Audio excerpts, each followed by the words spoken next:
She didn't stop running until she reached her car, her breath coming in ragged gasps. She fumbled with the keys, her hands shaking uncontrollably, and finally managed to start the engine. She sped down the dirt road, not daring to look back. When she reached town, she didn't sleep. The images from the cabin replayed in her mind. The photographs, the whispers, the voice. But it wasn't until she reviewed the footage the next morning that she realized the true horror of what she had experienced. The video was clear, every moment captured in perfect detail. But as she watched, her blood ran cold. In every frame just behind her was a figure, a tall, shadowy silhouette with hollow black eyes, standing motionless, watching her every move. The figure had been with her the entire time, unseen, yet always present. But the final twist came when she reached the end of the video. As she fled the cabin, the camera had captured one last image, a photograph lying on the floor of the attic. It was a picture of her staring directly into the camera, her eyes black voids just like the others. The cabin had claimed another soul. Title, Whispers in the Pines. The small town of Pine Hollow was a quiet, unassuming place nestled deep within the forest. Surrounded by towering pine trees and thick underbrush, it was a town that seemed to exist in its own little world, cut off from the hustle and bustle of modern life. But Pine Hollow held a secret, one that the locals rarely spoke of, and only in hushed tones if they did. At the heart of the forest, just beyond the town's edge, there was an old, decrepit cabin. The cabin had stood there for as long as anyone could remember, its wooden walls weathered and warped, the roof sagging under the weight of time. It was said that the cabin was cursed, that something evil lived within its walls, something that could not be explained by logic or reason. Of course, to outsiders, these were just ghost stories, tales told to scare children around campfires. But to the residents of Pine Hollow, the cabin was a place of genuine fear, a place to be avoided at all costs. And for good reason. Over the years, there had been stories, people who entered the cabin and never returned, or those who did come back but were never the same. Lena had heard all of these stories, but she was never one to believe in the supernatural. A college student studying folklore, she saw the tales of Pine Hollow as a perfect subject for her thesis. She was determined to uncover the truth, to prove that the stories were nothing more than myths born from fear and superstition. She arrived in Pine Hollow on a chilly autumn afternoon, the wind rustling through the golden leaves. The townspeople were friendly enough, but there was an unease in the air when she mentioned the cabin. Faces grew pale and conversations grew short, as if the very mention of the place could summon something dark. Undeterred, Lena pressed on. She gathered as much information as she could from the reluctant locals, piecing together the history of the cabin. According to the stories, the cabin had once belonged to a man named Silas Blackwood, a recluse who lived alone in the forest over a century ago. Silas was said to be a strange man, dabbling in dark rituals and forbidden knowledge. The rumors claimed that he had made a pact with something from beyond, something that required a terrible price. One night, the townsfolk heard strange noises coming from the forest. Screams, chants, and the howling of wolves. By morning, Silas was never seen again, and the cabin was found empty, save for strange symbols etched into the walls and floor. Since then, the cabin was left abandoned, shunned by all who valued their lives. Lena listened to these stories with fascination, but she remained skeptical. To her, Silas Blackwood was likely a misunderstood man, perhaps even a victim of the town's fear and paranoia. Determined to find the truth, Lena decided to visit the cabin herself, to spend a night there and document her experiences. She set out in the early evening, the sun already beginning to dip below the horizon. The forest was eerily silent as she walked along the narrow path, the only sound being the crunch of leaves underfoot. As she approached the cabin, she couldn't shake the feeling that she was being watched, though when she turned around there was nothing but trees and shadows. The cabin stood before her, more imposing than she had imagined. The air around it seemed thicker, the darkness deeper, as if the forest itself recoiled from the structure. Taking a deep breath, Lena pushed open the creaking door and stepped inside. The interior was dark and musty, the air stale with the scent of rot. The only light came from the small windows, which barely let in the fading sunlight. Lena set up her camera and recorder, eager to capture any evidence of the paranormal.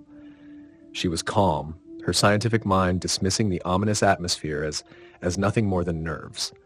Hours passed, and the night grew darker. Lena walked through the cabin, inspecting the symbols carved into the walls. They were unlike anything she had ever seen, strange and intricate, almost alive in the way they seemed to shift when she looked away. She documented everything, but as the night wore on, she began to feel uneasy. A low, almost imperceptible whisper began to fill the room, a sound so faint that Lena initially thought she was imagining it. But as she stood still, the whisper grew louder, more distinct. It wasn't one voice, but many, overlapping and interweaving, as if a crowd of people were speaking just out of sight. Lena's heart began to race as she tried to locate the source of the sound. The whispers seemed to come from everywhere and nowhere all at once, filling her mind with a growing sense of dread. She turned on her flashlight, the beam cutting through the darkness, but it did little to dispel the unease that now gripped her. She heard a creak behind her, like a footstep on old wood. She spun around, but there was no one there. The whispers grew louder, more insistent, and Lena could now make out words, dark, disturbing things that chilled her to the bone. They spoke of pain, of sacrifice, of ancient rites performed in blood. And among them, one name was repeated over and over again, Silas. Suddenly, the temperature in the room plummeted, her breath visible in the cold air. The flashlight flickered and then died, plunging the cabin into total darkness. Lena fumbled with the batteries, but her hands were shaking so badly she couldn't manage to replace them. Then she saw it, a faint glow coming from the floor, the same strange symbols now burning with an eerie, unnatural light. The whispers grew into a cacophony, filling her ears with a deafening roar. She could feel something, a presence, closing in on her. In a panic, Lena grabbed her camera and ran for the door, but it slammed shut before she could reach it. The cabin was alive with sound and movement, the walls seeming to pulse as if they were breathing. She screamed, banging on the door, but it wouldn't budge. The whispers now turned into screams, voices filled with agony and terror. And then she saw him, a shadowy figure standing in the corner of the room, tall and thin, with eyes like black holes that seemed to draw in all the light. Silas. The figure moved towards her, slowly, deliberately. Lena backed away, her mind reeling with fear. The last thing she saw before everything went black was the figure reaching out to her, his cold, dead hand brushing against her cheek. Lena was found the next morning by a group of hikers who had stumbled upon the cabin. She was sitting on the porch, her eyes wide and unseeing, her body trembling uncontrollably. She was alive, but barely.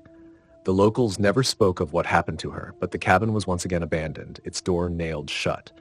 But Lena's camera was found, and when the footage was reviewed, it showed nothing unusual, just an old, empty cabin with no sign of the horrors she had described. But in the final frame, just as the footage ended, there was something, a shadowy figure, just barely visible in the corner of the screen, watching, and in the background, a whisper, barely audible, but clear enough to send chills down the spine of anyone who heard it. Come back. No one ever went near the cabin again. I'm here to help. Show yourself. The only response was the hum, now louder and more intense. It felt like it was coming from inside her head, a relentless vibration that made her skull throb. The symbols on the walls seemed to twist and writhe in the dim light, forming shapes that were impossible to comprehend. The door to the cabin slammed shut with a force that shook the entire structure. Claire jumped to her feet, her flashlight flickering wildly. Panic set in as the hum grew unbearable, drowning out her thoughts, making it impossible to think clearly. She stumbled toward the door, but it wouldn't budge, as if something was holding it shut from the outside. Suddenly, the hum stopped. The silence was so profound that Claire thought she had gone deaf. But then she heard the whisper again, this time louder, clearer. Help me. Please. Claire turned toward the source of the voice and saw something that made her blood turn to ice. A figure stood in the corner of the room, its form barely visible in the darkness. It was a man, or what was left of one, his face gaunt and hollow, his eyes wide with terror. His clothes were tattered, his skin pale and sickly, and his hands were outstretched as if pleading for help. Who are you? Claire whispered, her voice shaking. What happened to you? The figure didn't answer. Instead, it took a step forward, and as it did, the hum returned, more intense than ever. Claire felt a crushing weight on her chest, making it difficult to breathe. The walls of the cabin began to close in, the ceiling lowering, the floor rising, as if the cabin itself was collapsing in on her. The figure reached out to her, its eyes filled with desperation. Claire felt an overwhelming sense of sorrow and fear, not her own, but the figure's. It was as if his emotions were being transferred to her, filling her with a terror so profound that she thought she might lose her mind. Just when she thought she couldn't take it anymore, the figure spoke, his voice barely a whisper. "Don't let it take you." And then, everything went black. Claire woke up in the forest, the morning sun filtering through the trees. She was lying on the ground, her equipment scattered around her. Her head throbbed, and she had no memory of how she had ended up outside. The cabin was nowhere in sight, and the hum was gone. Disoriented and frightened, Claire gathered her things and made her way back to her car. The drive back to town was a blur, her mind racing with questions she couldn't answer. She tried to piece together what had happened, but the memories were fragmented, like a nightmare that fades upon waking. When she reviewed her footage later, she found nothing unusual, just hours of an empty, silent cabin. The whisper, the hum, the figure, they were all gone, as if they had never existed. But as she was about to close her laptop, she noticed something in the very last frame of the video. It was a figure, barely visible, standing in the corner of the room, watching her. And beneath the hum, almost too faint to hear, was the sound of a voice, whispering two words that made her blood run cold. "Help me." Claire never returned to Hollow Creek. She left the video unpublished, the footage too disturbing to share. But the whisper haunted her, a constant reminder that some places should remain forgotten, and that some cries for help are best left unanswered. In a frenzy, Mia grabbed her camera and bolted for the door, but it slammed shut before she could reach it. The mirrors around her began to warp and ripple like water disturbed by a stone. The reflections reached out, their hands pressing against the glass as if trying to break through. "No," Mia whispered, backing away. "This isn't real. This can't be real." But the cabin didn't care what she believed. The reflections continued to close in, their movements growing more erratic, more aggressive. Mia's breathing became ragged, her mind racing with fear. She could feel the walls closing in, the space shrinking, the mirrors pulling her in. Desperate, she turned back to the door, trying to force it open. But the reflections were faster. They grabbed at her through the glass, their cold, spectral hands gripping her arms, her legs, dragging her toward the mirrors. Mia screamed, fighting against them with all her strength, but it was no use. The reflections were too strong, their hands pulling her deeper into the glass, into the darkness beyond. She could feel herself slipping away, her vision blurring, her body growing numb. And then, just as quickly as it had begun, it was over. The cabin was silent once more, the mirrors reflecting nothing but the empty room. The door creaked open, the faint breeze rustling the leaves outside. But Mia was gone. All that remained was her camera, lying on the floor, the last photo she had taken still displayed on the screen. It was a picture of the cabin's interior, the mirrors reflecting the room back at her. But in the center of the photo, where Mia should have been, was a dark, empty void.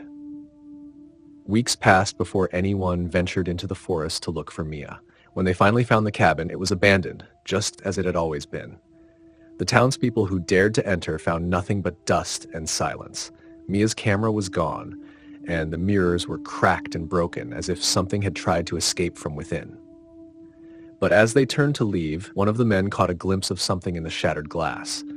A figure, just out of sight, watching him with a twisted, unnatural smile. He didn't stay to see if it moved. The cabin still stands in Blackwood Pines, hidden away from the world. The mirrors are gone, shattered beyond repair, but the stories remain. They say that on certain nights, if you stand quietly in the clearing, you can hear the faint sound of a camera shutter, followed by the soft, echoing hum of voices trapped in glass, forever calling out for help that will never come. Title: The Whispering Wind. It was supposed to be a relaxing weekend. Ellie, Mark, and Jake had rented a cabin deep in the wilderness, far from the stresses of city life. The cabin was advertised as rustic and secluded, with no cell service or internet, exactly what they needed to disconnect and unwind. It had a cozy fireplace, a stunning view of the mountains, and miles of forest to explore. The first day was perfect. They hiked through the woods, breathing in the fresh, pine-scented air, and later gathered around the fireplace, laughing and telling stories late into the night. The cabin was everything they had hoped for, quiet, peaceful, and cut off from the world. But on the second day, something changed. It started with the wind. They were sitting on the porch after breakfast, enjoying the crisp morning air when they heard it, a soft, almost imperceptible whisper carried on the breeze. At first, they thought it was just the wind rustling through the trees, but as the day went on, the whispering grew louder, more distinct. "Do you hear that?" Ellie asked, frowning as she strained to listen. Mark and Jake exchanged uneasy glances. "It's just the wind," Jake said, trying to sound casual, but there was a tension in his voice that hadn't been there before. Ellie wasn't so sure. The whispering had a strange, melodic quality to it, almost like a voice. It seemed to follow them wherever they went, growing louder and more insistent as the day wore on. By the afternoon, it was impossible to ignore. "It's creepy," Ellie admitted as they sat around the cabin's small dining table. "It's like someone is trying to talk to us." "Maybe the wind is just funneled through the trees in a weird way," Mark suggested, though he didn't sound convinced. They tried to brush it off, but the atmosphere in the cabin had shifted. The cheerful, carefree mood of the previous day was gone, replaced by a growing sense of unease. The wind seemed to be everywhere, whispering just at the edge of their hearing, always there but never clear enough to make out the words. That evening, as they sat by the fire, the whispering became unbearable. "It's not just the wind," Jake said suddenly, his voice low and strained. "Listen, it's saying something." Ellie and Mark fell silent, listening intently. The whispering seemed to swirl around them, rising and falling in pitch, almost like a chant. And then, just for a moment, they heard it. Words faint and indistinct, but unmistakable. "Come, find me." Ellie's heart skipped a beat. "Did you hear that?" Mark nodded slowly, his face pale. "Yeah, I heard it." Jake stood up abruptly, pacing back and forth in front of the fireplace. "This is crazy. It's just the wind playing tricks on us. There's no one out there." But none of them believed it. The whispering was too persistent, too deliberate. It was as if something was out there, just beyond the trees, calling to them. "Maybe we should go check it out," Mark suggested, though his voice wavered, "just to see if there's something out there." Ellie shook her head, fear tightening her chest. "No way. We should stay inside, wait it out. It's probably nothing, just a trick of the wind. We're safe in here." But the whispering didn't stop. It grew louder, more urgent, until it filled the cabin, wrapping around them like a suffocating blanket. It seemed to come from every direction, echoing off the walls, seeping into their minds. "Come, find me." Finally, unable to take it any longer, Jake grabbed his flashlight. "I'm going out there," he said through gritted teeth. "I need to know what this is." "Jake, wait," Ellie called after him, but he was already out the door, the beam of his flashlight cutting through the darkness. Mark hesitated for a moment, then followed. "We can't let him go alone," he said to Ellie. "Stay here. We'll be back soon." Ellie watched them disappear into the night, her heart pounding in her chest. The cabin felt unbearably empty without them, the whispering wind pressing in on her from all sides. She wrapped her arms around herself, trying to ward off the cold, but it was no use. The air felt thick, heavy, as if the very walls of the cabin were closing in on her. Minutes stretched into hours. The whispering never stopped, and Ellie's anxiety grew with each passing second. She tried to distract herself, to focus on anything other than the eerie sound, but it was impossible. The words echoed in her mind, over and over, like a broken record. And then, just as she was about to break down, the door creaked open. Ellie jumped to her feet, relief flooding through her, until she saw who it was. Mark stood in the doorway, his face pale and his eyes wide with terror. He was alone. "Where's Jake?" Ellie asked, her voice trembling. Mark didn't answer right away. He just stared at her, his expression hollow and haunted. "We found something," he finally said, his voice barely a whisper. Ellie's blood ran cold. "What do you mean? Where is he?" Mark shook his head, his gaze distant. "There's something out there, Ellie. We found it, but it's not Jake anymore." Ellie's stomach churned with dread. "What do you mean it's not Jake? What happened?" Mark looked at her with hollow eyes, as if struggling to find the words. It was calling to us, he said slowly, his voice shaking. We followed the sound. It led us to this old, broken-down well deep in the woods. Jake, he was drawn to it like he was in a trance. He climbed down into it, and when he came back up, it wasn't him, Ellie. It was something else.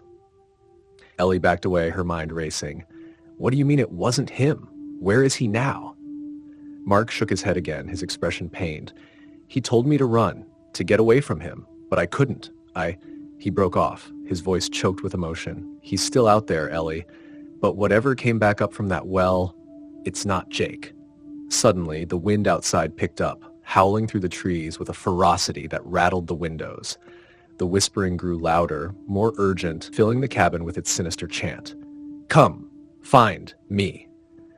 Mark's eyes widened in terror. It's here. It's inside him, and it's coming for us. Before Ellie could react, the cabin door slammed shut with a deafening bang, and the fire in the hearth roared to life, casting flickering shadows across the walls. The whispering intensified, swirling around them like a vortex, and Ellie could feel the presence of something dark and malevolent closing in on them. We have to get out of here, Mark shouted over the noise, grabbing Ellie's arm. But as they turned toward the door, it burst open again, and there stood Jake, or what used to be Jake. His eyes were empty, his face twisted into a grotesque smile. His skin was ashen, and his movements were jerky, unnatural. He stepped into the cabin, and the wind seemed to follow him, swirling around him like a dark shroud. Come, find me, he whispered, his voice no longer his own. Ellie screamed, pulling away from Mark as the thing that used to be Jake advanced on them. The air in the cabin grew colder, the shadows deepening as the wind whipped through the room. Ellie's heart pounded in her chest as she backed away, her mind screaming at her to run, but her legs felt frozen in place. Jake, or the thing inside him, reached out, his hand hovering just inches from Ellie's face.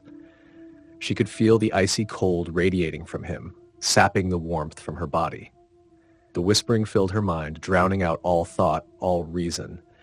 And then, just as his hand brushed her skin, Mark lunged forward, tackling Jake to the ground. The two men, if Jake could still be called a man, struggled on the floor, the wind howling around them with a fury that threatened to tear the cabin apart. Run, Ellie! Mark shouted, his voice raw with desperation. Get out of here! But Ellie couldn't move. She was rooted to the spot, her mind paralyzed with fear. The whispering was inside her now, filling her thoughts, her soul, with its dark, insidious call. Come, find me. Suddenly, the wind stopped. The cabin fell deathly silent, the fire snuffed out as if by an unseen hand. Ellie blinked, her vision blurring as the world seemed to tilt around her. And then, with a cold, sickening dread, she realized that the whispering was gone. So was Mark, and so was Jake. Ellie was alone in the cabin, the oppressive silence pressing down on her like a weight.